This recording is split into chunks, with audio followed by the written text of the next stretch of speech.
Welcome back to the RV. It's still here. Derek found a job. He is back to being a senior software engineer, which means that we will not have to sell the RV to survive. And on top of that, we'll be able to start going on adventures again. Unfortunately, for the next couple weeks, Derek will be working full-time and having full-time bachelor degree classes, which means that we are not going out this spring. If your RV has been sitting over the winter or sitting for a few months, this is going to be a good starting place for what do you need to do before you just hop in it and go. So the very first thing that we did was get the truck running. Vehicles are not meant to sit for months and months at a time without running. If we had been incredibly prudent, we would have taken the truck and house batteries out of the RV over the winter and stored them inside where it was warm. Because we don't usually have that much cold weather here in East Tennessee, we did not follow that best practice this year, but the truck started up just fine, as should be expected for a vehicle that's not more than a couple years old. The house battery seems completely under control.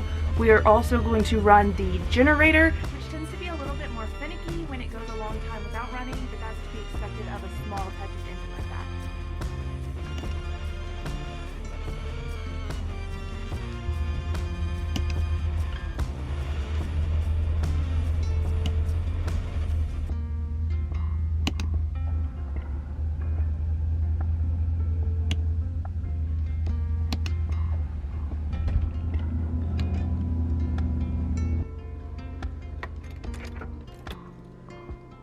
So truck ran for 15 minutes, no issues there. Generator took a little bit longer than I would have liked to start. While the generator runs, we are going to get some stuff done inside. We're going to tidy up in general. We have some stuff just everywhere since our last trip.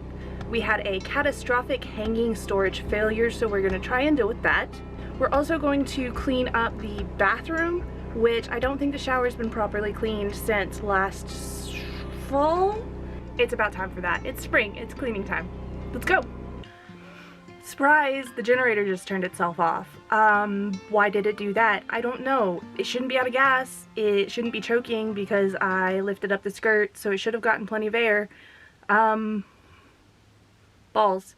This is why you test your equipment. This is why you do your spring maintenance before you're going out. If this were 10 minutes before we were trying to leave to go boondocking, I wouldn't be having a very good day. It's not optimal, but it's better to have it fail now than, you know, in the middle of the woods.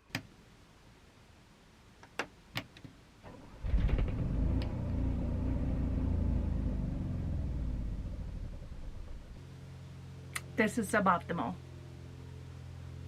So part of spring cleaning is just poking around all of the little nooks and crannies and crevices in your RV and making sure that you don't see any evidence of bug infestation, rodent infestation, or water leaks. So first we are going to get into the water heater cubby and make sure that everything looks okay under there.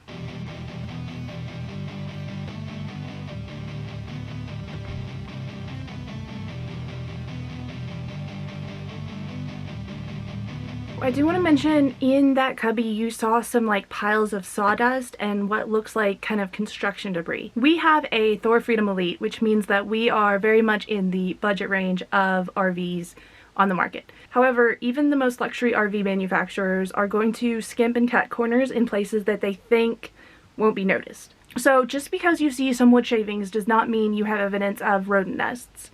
Look at those very closely. The things to look out for are wet urine spots or dried up kind of puddles areas or black rodent feces.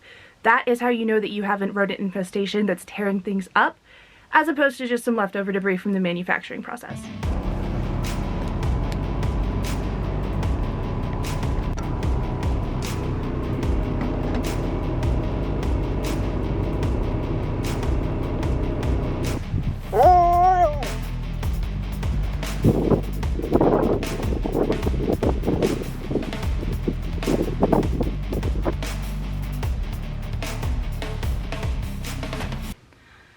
Alright, we're back. Yesterday did not go the way I planned it to go.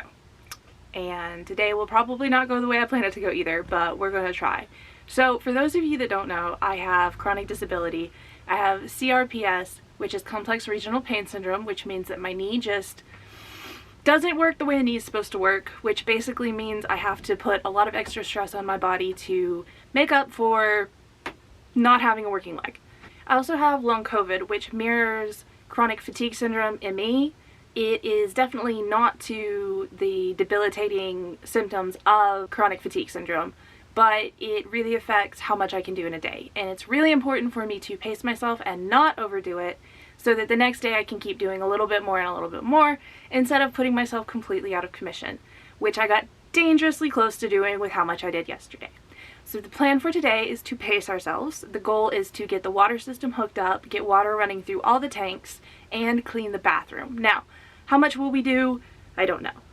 We are also going to completely ignore the generator today. But I think with the generator, there's a decent possibility the carburetor's gummed up, and that needs to be its own video after I do a whole bunch of research and when I'm prepared to actually dismantle a small engine, clean the carburetor, and then put it back together. We are going to proceed with spring cleaning and make that we're just not going to worry about it today, and that's going to be another video's problem. So let's go get the hose hooked up.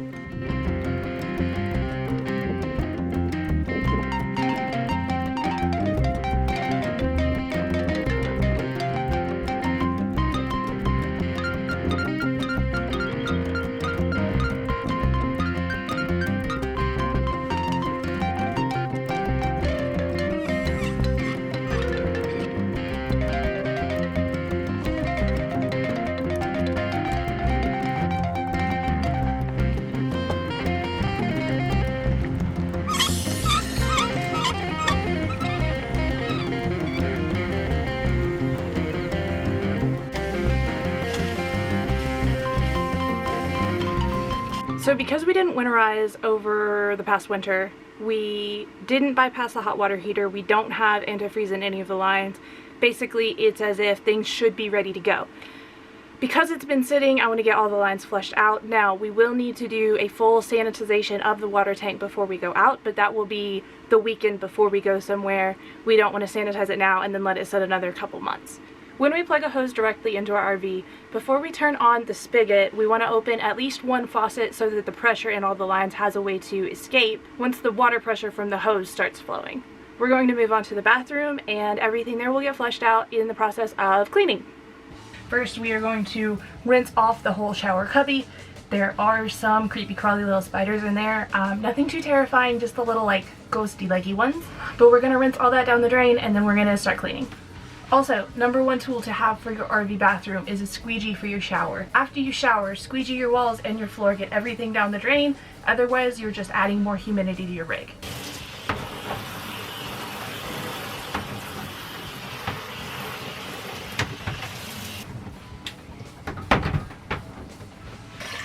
Using Pine Sol, filling up the sink basin as a bucket.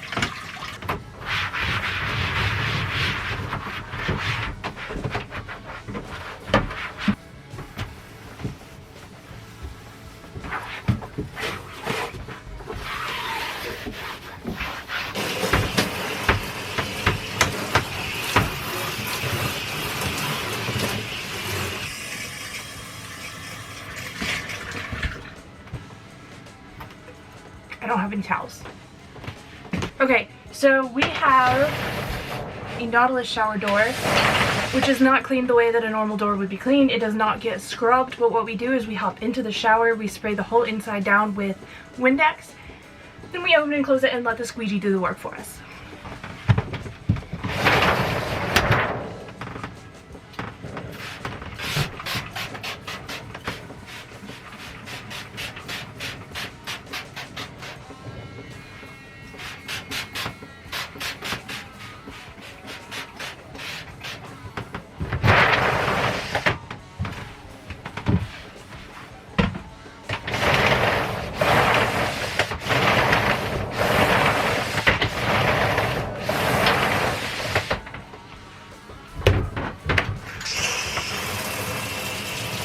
Probably should have opened that before I started spraying Windex everywhere.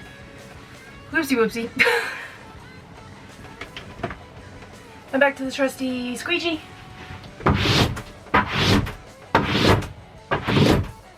So your squeegee can also come in really handy in case your rig isn't perfectly flat when you park. If all your water is pulled to the side that doesn't have a drain on it, squeegee to the rescue.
So hopefully you noticed there that I didn't use a traditional toilet brush in our toilet bowl. And the reason for that is that the rubber seal that keeps the water in the toilet bowl will degrade over time if it's roughed up with a rough traditional bristle. So we use a silicone brush, and that is soft enough that it won't damage the rubber seal as it's still scrubbing. So I am going to run the toilet a couple more times to get at least some water in the black tank. We don't want the concentrated cleaner just sitting in the empty black tank killing all of the microbes that we have going on in there.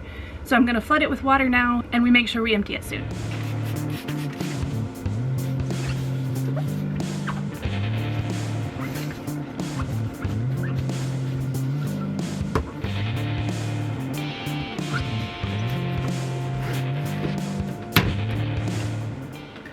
Again, opening everything up, making sure we don't have any evidence of rice, any evidence of mice, rodents, bugs, anything sketchy like that. Okay, so that has got our bathroom, shower, toilet, everything in the restroom cleaned. We are moving right along for being ready to go out again. In the next video, I'm going to finish cleaning. We've got the kitchen to do, the refrigerator and freezer. We're also going to pull all the linens so that we can get them inside and laundered. And then I'm gonna have Derek bring the shop vac out so that I can get everything vacuumed out instead of trying to sweep it. But that is not going to happen today, and that is not going to happen in this video. So if you've made it this far through the video, thank you so much for being here. I am Silver, this is the USS Overlander, and if you want to catch the next video, subscribe. I knocked something over. Subscribe, why not? Go ahead. Just, yeah.